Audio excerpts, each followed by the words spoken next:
ಆತ್ಮೀಯ ಆರೋಗ್ಯಾರ್ಥಿಗಳಿಗೆ ಸ್ವಾಗತ. ಇವತ್ತಿನ ದಿನ ನಾವು ನೀರಿನ ಬಗ್ಗೆ, ವಿಶೇಷವಾಗಿ ನೀರಿನ ಪ್ರಾಮುಖ್ಯತೆ ಬಗ್ಗೆ, ನೀರು ಯಾವ ರೀತಿ ನಮಗೆ ಹಿತಕರ, ಯಾವ ರೀತಿ ಅಹಿತಕರ, ತಣ್ಣೀರು ಎಷ್ಟು ಶ್ರೇಷ್ಠ, ಬಿಸಿನೀರಿನ ಮಹತ್ವ ಏನು, ಎಷ್ಟು ನೀರು ಕುಡಿಬೇಕು, ಇದರ ಬಗ್ಗೆ ನಾವು ತಿಳಿತಾ ಹೋಗೋಣ.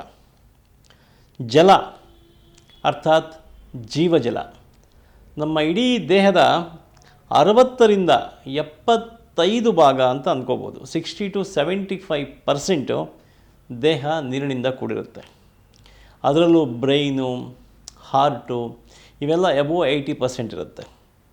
ಸೊ ಹಾಗಾಗಿ ಕಿಡ್ನಿಗಳು ಪ್ರತಿಯೊಂದು ಅಷ್ಟೇ, ದೇಹದಲ್ಲಿ ರಕ್ತ 83% ನೀರಿನಿಂದ ಕೂಡಿರುತ್ತೆ.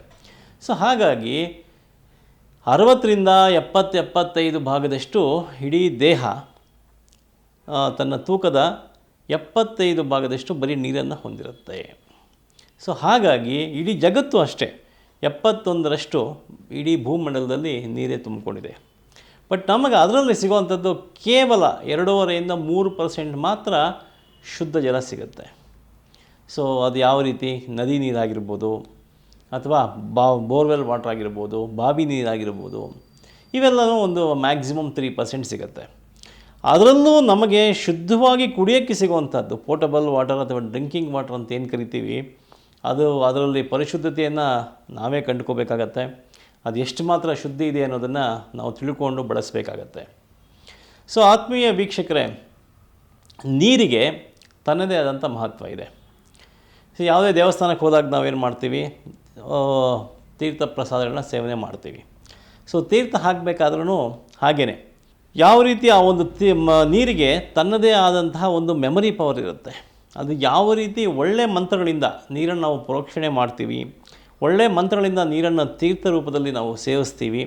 ಸೊ ಹಾಗಾಗಿ ಅಕಾಲ ಮುತ್ಯಹರಣಂ ಸರ್ವವ್ಯಾಧಿ ನಿವಾರಣಂ ಸಮಸ್ತ ದುರಿತೋಪಕ್ಷಯದ್ವಾರ ಶ್ರೀಹರಿ ಪಾದೋದಕಂ ಪಾವನಂ ಶುಭಂ ಅಂಥೇಳಿ ನಮಗೆ ತೀರ್ಥವನ್ನು ನಮ್ಮ ಪುರೋಹಿತರು, ಅರ್ಚಕರು ನಮಗೆ ಕೊಡ್ತಾರೆ. ಅರ್ಥಾತ್ ಆ ನೀರಿಗೆ ಆ ಒಂದು ಒಳ್ಳೆಯ ಮಂತ್ರಗಳನ್ನು, ಒಳ್ಳೆಯ ಗುರುಗಳನ್ನ ಹೇಳೋದ್ರಿಂದ ಅದೊಂದು ದಿವ್ಯವಾದ ಶಕ್ತಿ ನೀರಿಗೆ ಬರುತ್ತೆ. ಈ ವಿಚಾರದಲ್ಲೇ ಜಪಾನ್ ವಿಜ್ಞಾನಿಯೊಬ್ಬರು ನೀರ ಬಗ್ಗೆ ಒಂದು ಒಳ್ಳೆಯ ಸಂಶೋಧನೆ ಮಾಡಿದರೆ ನೀವು ಗೂಗಲಲ್ಲಿ ಸರ್ಚ್ ಮಾಡ್ಬೋದು. ಮೆಮರಿ ಇನ್ ದ ವಾಟರ್ ಅಂಥೇಳಿ ಒಂದು ಎರಡು ನೀರನ್ನ, 2 ಲೋಟ ನೀರನ್ನ 2 ರೂಮಲ್ಲಿ ಇಟ್ಬಿಡೋದು. 1 ಲೋಟ ನೀರನ್ನ ಒಂದು ರೂಮಲ್ಲಿ ಚೆನ್ನಾಗಿ ಹೊಗಳೋದು, ನೀನೇ ಸರ್ವಶ್ರೇಷ್ಠ, ನೀನೇ ಎಲ್ಲವೂ ಅನ್ನೋದು ರೀತಿ ಪ್ರತಿಯೊಂದು ಒಳ್ಳೆಯ ಗುಣಗಳನ್ನು ಆ ನೀರಿಗೆ ಹುರಿದುಂಬಿಸೋದು. ಆ ಮಂತ್ರಗಳ ಮುಖಾಂತರ ಆ ನೀರನ್ನು ಶ್ರೇಷ್ಠತೆಯನ್ನು ಎತ್ತಿ ಹಿಡಿಯುವಂಥದ್ದು. ಮತ್ತೊಂದು ಕಡೆ ಇನ್ನೊಂದು ರೂಮಲ್ಲಿ ಆ ನೀರು 1 ಲೋಟ ನೀರು ಇಟ್ಬಿಟ್ಟು ಅದನ್ನು ಸದಾ ತೆಗೊಳ್ಳೋದು, ಬೈಯೋದು, ಈ ರೀತಿ ಮಾಡೋದು. ಅದನ್ನು ಎರಡನ್ನೂ ನಾವು ಫ್ರೀಜ್ ಮಾಡಿದಾಗ, ಮತ್ತೆ ಫ್ರೀಸ್ ಮಾಡಿ ಅದನ್ನು ಒಂದು ಹಿಮಗಡ್ಡೆ ಥರ ಮಾಡಿ ಅದನ್ನು ಮೈಕ್ರೋಸ್ಕೋಪಲ್ಲಿ ಚೆಕ್ ಮಾಡಿ ನೋಡಿದಾಗ ಆ ಒಂದು ಅಣುಗಳು, ಜಲ ಅಣುಗಳು ಯಾವ ರೀತಿ ಇರುತ್ತೆ ಅಂತಂದರೆ, ಆ ಒಂದು ಅದರ ಸ್ಟ್ರಕ್ಚರ್ ಬಂದು ಕೆಲವೊಂದೆಲ್ಲ ಈ ಬೈಸ್ಕೊಂಡಿರುವಂಥದ್ದೆಲ್ಲ ತುಂಬ ಚೂಪಾಗಿ ಶಾರ್ಪಾಗಿರುತ್ತೆ. ಸೊ ಒಂದು ವಿಕಾರ ರೂಪದಲ್ಲಿರುತ್ತೆ. ಅದೇ ಹೊಗಳಿಸ್ಕೊತಿರೋ ಅಣು ಒಂದು ರಚನೆ ಹೆಂಗಿರುತ್ತೆ ಅಂತಂದರೆ, ಅದರಲ್ಲಿ ಕಣಗಳ ರಚನೆ ಹೇಗಿರುತ್ತೆ ಅಂತಂದರೆ ಒಳ್ಳೆ ಡೈಮಂಡ್ ಶೇಪಲ್ಲಿ, ಒಳ್ಳೆ ಈ ರಂಗೋಲಿ ಹಾಕ್ದಂಗೆ, ಸೊ ಒಳ್ಳೆ ಒಂದು ಅಟ್ರಾಕ್ಟಿವ್ ಆಗಿರುತ್ತೆ. ಸೊ ಹಾಗಾಗಿ ಪ್ರತಿಯೊಂದು ಜಗತ್ತಿನಲ್ಲಿ ಪ್ರತಿಯೊಂದು ನೀರಿಗಾಗಿರ್ಬೋದು ಅಥವಾ ಗಿಡ ಮರಗಳಿಗಾಗಿರ್ಬೋದು, ಯಾವುದೇ ರೀತಿಯಾದಂತಹ ಈ ಒಂದು ಕಲ್ಲು ಬಂಡೆಗೂ ಸಹ ಹೇಳಬೇಕು ಅಂತಂದರೆ ಪ್ರತಿಯೊಂದಕ್ಕೂ ತನ್ನದೇ ಆದಂಥ ಒಂದು ಮೆಮರಿ ಶಕ್ತಿ, ತನ್ನದೇ ಆದಂಥ ಒಂದು ಸ್ಮೃತಿ ಶಕ್ತಿ ಇದ್ದೇ ಇರುತ್ತೆ. ಸೊ ಹಾಗಾಗಿ ನೀರನ್ನು ನಾವು ಯಾವ ರೀತಿ ಸೇವಿಸ್ತೀವಿ ಅನ್ನೋದು ಕೂಡ ತುಂಬ ಮುಖ್ಯವಾಗುತ್ತೆ. ಸಹಜವಾಗಿ ಅನೇಕ ಪ್ರಶ್ನೆಗಳು ಬರುತ್ತೆ, ನೀರು ಎಷ್ಟು ಕುಡಿಬೇಕಾಗತ್ತೆ ಅಂತ. ನೋಡಿ, ಸಾಧಾರಣವಾಗಿ ಅವರ ದೇಹದ ತೂಕದ ಮೇಲೆ ಡಿಪೆಂಡ್ ಆಗ್ತಾ ಹೋಗುತ್ತೆ. ಒಂದು 2ರಿಂದ 3 ಲೀಟ್ರ್ ನೀರು ಕುಡಿಯುವಂಥದ್ದು ಆರೋಗ್ಯಕರ. ಜಾಸ್ತಿ ನೀರು ಕುಡಿಯೋದ್ರಿಂದನೂ ಸಮಸ್ಯೆ ಇದೆ, ಅದನ್ನು ನಾನು ಮುಂದೆ ತಿಳಿಸ್ತಾ ಹೋಗ್ತೀನಿ. ಸಹಜವಾಗಿ ಬೆಳಗ್ಗೆ ಎದ್ದ ತಕ್ಷಣ ನೀರು ಕುಡಿಯೋದು ಸೂಕ್ತನಾ ಅಥವಾ ಸರಿನಾ ಅಲ್ವಾ ಅಂತ ಸಾಕಷ್ಟು ಜನಕ್ಕೆ ಆ ಒಂದು ಗೊಂದಲ ಇದ್ದೇ ಇರುತ್ತೆ. ಎಷ್ಟು ಪ್ರಮಾಣದಲ್ಲಿ ನೀರು ಕುಡಿಬೇಕಾಗತ್ತೆ ಅಂತ. ಬೆಳಗ್ಗೆ ಎದ್ದ ತಕ್ಷಣ ಅಷ್ಟಪ್ರಸ್ತುತಿ ಅಥವಾ 8 ಬೊಗಸೆಯಷ್ಟು ನೀರು ಕುಡಿಬೇಕಾಗತ್ತೆ. ಅಂದಾಜು ಒಂದು 250 ml ಇಂದ ಹಿಡಿದು ಮ್ಯಾಕ್ಸಿಮಮ್ 500 ml ವರೆಗೂ ತೊಗೋಬೋದು. Depends on there interest and health condition ಮೇಲೆ ಡಿಪೆಂಡ್ ಆಗುತ್ತೆ. ಜಾಸ್ತಿ ನೀರು ಕುಡಿದ್ರೆ ಏನಾಗುತ್ತೆ ಅಂತಂದರೆ ಅದು ಅನೇಕ ಸಮಸ್ಯೆಗಳಿಗೆ ಕಾರಣ ಆಗುತ್ತೆ. ಕೆಮ್ಮು, ಅಥವಾ ಉಬ್ಬಸದ ಸಮಸ್ಯೆಗಳಾಗಿರುವಂಥದ್ದಾಗಿರ್ಬೋದು. ಆಮೇಲೆ ರಕ್ತಹೀನತೆ, ಪಾಂಡು ರೋಗ ಅಂತ ಕರಿತೀವಿ ಅದಕ್ಕೆ. ಮತ್ತು ಉದರ, ಈ ಅಸೈಟಿಸ್ ಇರುವಂಥವ್ರು ಜಾಸ್ತಿ ನೀರು ಕುಡಿಬಾರ್ದು. ಮತ್ತು ಕಿಡ್ನಿ ಸಮಸ್ಯೆಗಳಿರುವಂಥವ್ರು ಜಾಸ್ತಿ ನೀರು ಕುಡಿಬಾರ್ದು. ಕ್ರಿಯಾಟಿನ್ ಲೆವೆಲ್ಸು ಜಾಸ್ತಿ ಆಗ್ತಾ ಹೋದಷ್ಟು ನೀರಿನ ಸೇವನೆ ಕಮ್ಮಿ ಮಾಡ್ತಾ ಹೋಗಬೇಕಾಗತ್ತೆ. ಮತ್ತು ಈ ಕಾಲು ಊತ ಇರುವಂಥ ಸಂದರ್ಭಗಳಲ್ಲಿ, ಹೃದಯದ ಸಮಸ್ಯೆಗಳಲ್ಲಿ ಮತ್ತು ಕಿಡ್ನಿ ಸಮಸ್ಯೆಗಳಲ್ಲಿ ಇವೆಲ್ಲ ಜಾಸ್ತಿ ಇದ್ದಾಗ ಜಾಸ್ತಿ ನೀರು ಕುಡಿಯೋಕ್ಕೆ ಹೋಗಬಾರ್ದು. ಆದಷ್ಟು ಬೆಳಗ್ಗೆ ನೀರು, ಇದು ಆರೋಗ್ಯವಂತರಿಗೆ ನಾನು ಹೇಳ್ತಾ ಇರೋವಂಥದ್ದು. ಆರೋಗ್ಯವಂತರು ಎಷ್ಟು ಕುಡಿಬೋದು ಅಂದರೆ 250 ml to 500 ml ಸಾಕಾಗತ್ತೆ. ಜಾಸ್ತಿ ತೊಗೊಂತ ಏನಾಗುತ್ತೆ, ಅಗ್ನಿಮಾಂದ್ಯ ಆಗುತ್ತೆ. ಅವ್ರಿಗೇನು 8 ಗಂಟೆಗೆ ಹಸಿವಾಗಬೇಕಾಗಿರುತ್ತೆ, ಅದು 8 ಗಂಟೆಗೆ ಹಸಿವಾಗಲ್ಲ, 9 ಗಂಟೆ 10 ಗಂಟೆ 1 ಅವರ್ ಡಿಲೇ ಆಗುತ್ತೆ. ಸೊ ಹೊಟ್ಟೆ ಉಬ್ಬರ, ಅಜೀರ್ಣ ಇವೆಲ್ಲಕ್ಕೂ ಕಾರಣ ಆಗುತ್ತೆ. ಹಾಗಾಗಿ ಮತ್ತು ಈ ಕಫದ ಸಮಸ್ಯೆಗಳನ್ನು ಜಾಸ್ತಿ ಇದ್ದರೆ ಅದು ಕೂಡ ಹೆಚ್ಚಾಗುತ್ತೆ. ಆದ್ದರಿಂದ ನೀರನ್ನು ಹಿತಮಿತವಾಗಿ ಬಳಸುವಂಥದ್ದು ಸೂಕ್ತ. ಅದೇ ಈ ಶರದ್ ಋತು ಅಂತ ಕರಿತೀವಿ, ಈ ಅಕ್ಟೋಬರ್ ಸಂದರ್ಭದಲ್ಲಿ. ಅದಾದ ನಂತರ ಈ ಗ್ರೀಷ್ಮ ಋತು ಅಂತ ಕರಿತೀವಿ, ಈ ಮೇ ಜೂನ್ ಸಂದರ್ಭದಲ್ಲಿ ಬಿಸಿಲು ತಾಪಮಾನ ಜಾಸ್ತಿ ಇರುವಂಥ ಸಂದರ್ಭದಲ್ಲಿ ಜಾಸ್ತಿ ನೀರು ಕುಡಿಬೋದು. ಆವಾಗ 4 ಲೀಟ್ರ್ ನೀರು ಕುಡಿದ್ರೂ ಏನೂ ಸಮಸ್ಯೆ ಇಲ್ಲ, 3-4 ಲೀಟ್ರ್ವರೆಗೂ ಸಹಜವಾಗಿ ಸೇವನೆ ಮಾಡ್ಬೋದು. ಹಾಗಾಗಿ ನೀರನ್ನು ಬೆಳಗ್ಗೆ ಎದ್ದು ಕುಡಿಬೇಕಾದ್ರೆ ಯಾವ ರೀತಿ ಕುಡಿಯೋದು ಒಳ್ಳೆಯದು? ಈ ಪ್ಲಾಸ್ಟಿಕ್ ಬಾಟಲ್ ಇಟ್ಟಿರ್ತೀವಿ ನೀವು ಸಹಜವಾಗಿ, ನಾವು ಆದಷ್ಟು ಈ ಪ್ಲಾಸ್ಟಿಕ್ನ ನಾವು ಅವಾಯ್ಡ್ ಮಾಡಬೇಕಾಗತ್ತೆ. ಯಾಕೆಂದರೆ ಅದೆಲ್ಲ ನೀವು ಸಹಜವಾಗಿ ಟಿ ವಿಯಲ್ಲಿ ನೋಡ್ತಾ ಇರಬೇಕಾದ್ರೆ ಅಥವಾ ಗೂಗಲ್ ಸರ್ಚ್ ಮಾಡಬೇಕಾದ್ರೆ ಗೊತ್ತಾಗುತ್ತೆ, plastic is not good for health. ಕಾರ್ಸಿನೋಜೆನ್ಸ್ಗೆ, ಕೆಲವೊಂದು ಕ್ಯಾನ್ಸರ್ಗಳಿಗೆ ಕಾರಣ ಆಗ್ಬೋದು ಅಂತಾರೆ, ಮತ್ತೊಂದು ಚರ್ಮ ವ್ಯಾಧಿಗಳಿಗೆ ಕಾರಣ ಆಗ್ಬೋದು ಅಂತಾರೆ.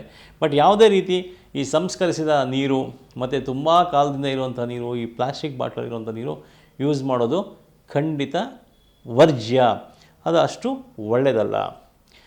ಸೊ ಅದೇ ಸಂದರ್ಭದಲ್ಲಿ ಯಾವ ರೀತಿಯಂಥ ನೀರನ್ನು ನಾವು ಬಳಸುವಂಥದ್ದು ಸೂಕ್ತ. ಹಾಗಾಗಿ ಯಾವುದಾದ್ರೂ ಒಂದು ಒಳ್ಳೆಯ ಪಾತ್ರೆಯಲ್ಲಿ ನಾವು ನೀರಿಟ್ಕೋಬೇಕಾಗತ್ತೆ. ಅದರಲ್ಲೂ ಸಹ ಈ ಒಂದು ತಾಮ್ರದ ಪಾತ್ರೆಯಲ್ಲಿ ನಾವು ನೀರಿಟ್ಕೊಂಡ್ಬಿಟ್ರೆ ಖಂಡಿತವಾಗಿಯೂ ತುಂಬ ಒಳ್ಳೆಯದು. ಈ ತಾಮ್ರದ ಪಾತ್ರೆ ಅಥವಾ ತಾಮ್ರದ ತಂಬಿಗೆ ನಾವು ತೊಗೋಬೇಕಾಗತ್ತೆ. ರಾತ್ರಿ ನಾವು ಅದನ್ನು ಒಂದು ಅರ್ಧ ಲೀಟ್ರ್ ನೀರು ಅಥವಾ 1 ಲೀಟ್ರ್ ನೀರಷ್ಟು ಶೇಖರಿಸಿಟ್ಕೊಳ್ಳುವಂಥದ್ದು. ಕುಡಿಬೇಕಾಗಿರೋದು ಮ್ಯಾಕ್ಸಿಮಮ್ ಅರ್ಧ ಲೀಟ್ರ್ ಅಷ್ಟೇ.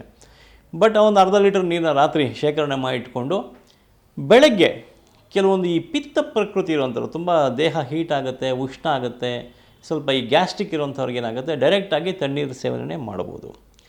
ಅದೇ ಸ್ವಲ್ಪ ಈ ಕಫವಾತ ಪ್ರಕೃತಿ ಉಳ್ಳಂಥವ್ರು, ಸ್ವಲ್ಪ ಏನಾದರೂ ಒಂದು ನೆಗಡಿ, ಕೆಮ್ಮು ಈ ಥರ ಸಮಸ್ಯೆ ಉಳ್ಳಂಥವ್ರು, ಆವಾಗವಾಗ ಈ ತಲೆಭಾರ ಮತ್ತು ಈ ಮೈಕೈ ನೋವು, ವಾತವ್ಯಾಧಿಗಳು ಅಂತಂದರೆ ಮಂಡಿ ನೋವು, ಸೊಂಟ ನೋವು ಇತ್ಯಾದಿಗಳಿಂದ ಪೀಡಿತರಾಗಿರುವಂಥವ್ರು ಏನು ಮಾಡಬೇಕು ಅಂದರೆ ಬೆಳಗ್ಗೆ ಎದ್ದ ತಕ್ಷಣ ಅದೇ ಒಂದು ತಾಮ್ರದ ತಂಬಿಗೆಯಲ್ಲಿಟ್ಟಿರುವಂತಹ ನೀರನ್ನ ಸ್ವಲ್ಪ ಬಿಸಿ ಮಾಡಬೇಕಾಗತ್ತೆ.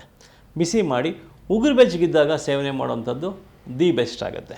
ಸೊ ಯಾವುದೇ ದೋಷಗಳನ್ನ ಅದು ಉಲ್ಬಣಗೊಳಿಸೋದಿಲ್ಲ. ಸೊ ಈ ರೀತಿ ಏನು ಮಾಡೋದು, ಇಸ್ಕಾಲ್ಡ್ ಉಷಃಪಾನ ಅಂತ ಕರಿತೀವಿ. ಬೆಳಗ್ಗೆ ಎದ್ದ ತಕ್ಷಣ ನೀರು ಕುಡಿಯುವಂಥದ್ದು. ಈ ಜಾಸ್ತಿ ನೀರು ಸೇವನೆ ಮಾಡೋದ್ರಿಂದ ಏನಾಗ್ಬಿಡುತ್ತೆ, ಆಗಲೇ ನಾನು ತಿಳಿಸಿದಂಗೆ ಈ ಒಂದು ಅಗ್ನಿಮಾಂದ್ಯ ಕಾರಣ ಆಗುತ್ತೆ. ಈ ಹಸಿವು ಆಗದೇ ಇರುವಂಥದ್ದು, ಮತ್ತು ಈ ಒಂದು ಕಾಮಾಲೆ ರೋಗ ಕಾಡುವಂಥದ್ದು, ಈ ಉದರಕ್ಕೆ ಹೊಟ್ಟೆ ಉಬ್ಬರ, ಅದೇ ರೀತಿ ಈ ಹೊಟ್ಟೆ ಡಿಸಾರ್ಡರ್ಸ್ಗೆ ಕಾರಣ ಆಗುತ್ತೆ, ಪ್ಲಸ್ ಅಸೈಟಿಸ್ಗೂ ಕಾರಣ ಆಗುವಂಥದ್ದಾಗಿರ್ಬೋದು.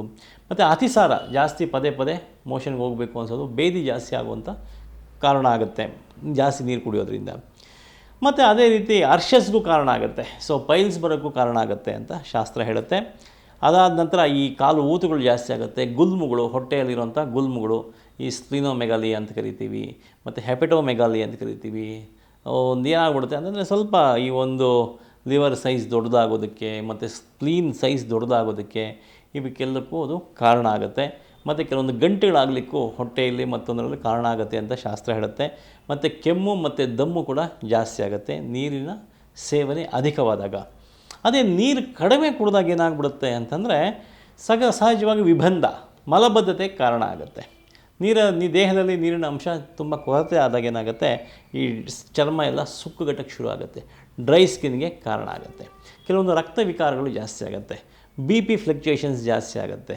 ಸೊ ಈ ಬ್ಲಡ್ ಥಿನ್ನಿಂಗ್ ಆಗದೇ ಇರುವಂಥ ಸಮಸ್ಯೆಗಳಿಗೂ ಕಾರಣ ಆಗುತ್ತೆ. ಸೊ ಹೃದಯಕ್ಕೂ ಅಷ್ಟು ಒಳ್ಳೆಯದಲ್ಲ. ಮತ್ತು ತಲೆನೋವು ಕೆಲವೊಂದು ಬರೋಕ್ಕೆ ಜಾಸ್ತಿ ಆಗುತ್ತೆ. ಈ ಮೈಗ್ರೇನ್ ಇತ್ಯಾದಿ ಕಂಡೀಷನ್ಸಲ್ಲಿ ಪಿತ್ತನೇ ಪ್ರಮುಖವಾಗಿರುತ್ತೆ. ಈ ಗ್ಯಾಸ್ಟ್ರಿಕ್ಕಿಂದನೇ ಎಷ್ಟೋ ಸರಿ ಮೈಗ್ರೇನ್ ಆಗ್ತಾ ಇರುತ್ತೆ. ಸೊ ಇಂಥ ಎಲ್ಲ ಸಂದರ್ಭಗಳಲ್ಲಿ ನೀರು ಕಡಿಮೆ ಕುಡಿದಾಗ ಏನಾಗುತ್ತೆ, ಇವು ಉಲ್ಬಣಗೊಳ್ತಾ ಹೋಗುತ್ತೆ. ಸೊ ಹಾಗಾಗಿ ನೀರು ಒಂದು ಕೇವಲ ನೀರಸವಲ್ಲ, ಕೇವಲ ನೀರನ್ನು ನಾವು ನಗಣ್ಯ ಮಾಡಬಾರ್ದು, ನೀರನ್ನು ನಾವು ನೆಗ್ಲೆಕ್ಟ್ ಮಾಡಬಾರ್ದು. ಆ ನೀರು ಒಂದು ರೀತಿಯಾದಂಥ ಒಂದು ದಿವ್ಯವಾದಂಥ ಔಷಧ. ಸೊ ಹಾಗಾಗಿ ಭಗವಾನ್ ಕೃಷ್ಣ ಭಗವದ್ಗೀತೆಯಲ್ಲಿ ಹೇಳ್ತಾರೆ, ನಾನು ನೀರಿನ ರಸವಾಗಿದ್ದೇನೆ, ನೀರಲ್ಲಿರುವಂಥ ರಸ ನಾನೇ ಪ್ರಧಾನವಾಗಿದ್ದೀನಿ ಅಂತ. ಅಂದರೆ ದೇಹಕ್ಕೆ ಈ ಒಂದು ರಸದಿಂದನೇ ಇಡೀ ದೇಹ ಪೋಷಣೆ ಆಗುವಂಥದ್ದು. ಇಡೀ ದೇಹದ ಸಾಕಷ್ಟು ಒಂದು 70% ಕೆಲಸ ನೀರಿನಿಂದಲೇ ನಡೀತಾ ಹೋಗುತ್ತೆ.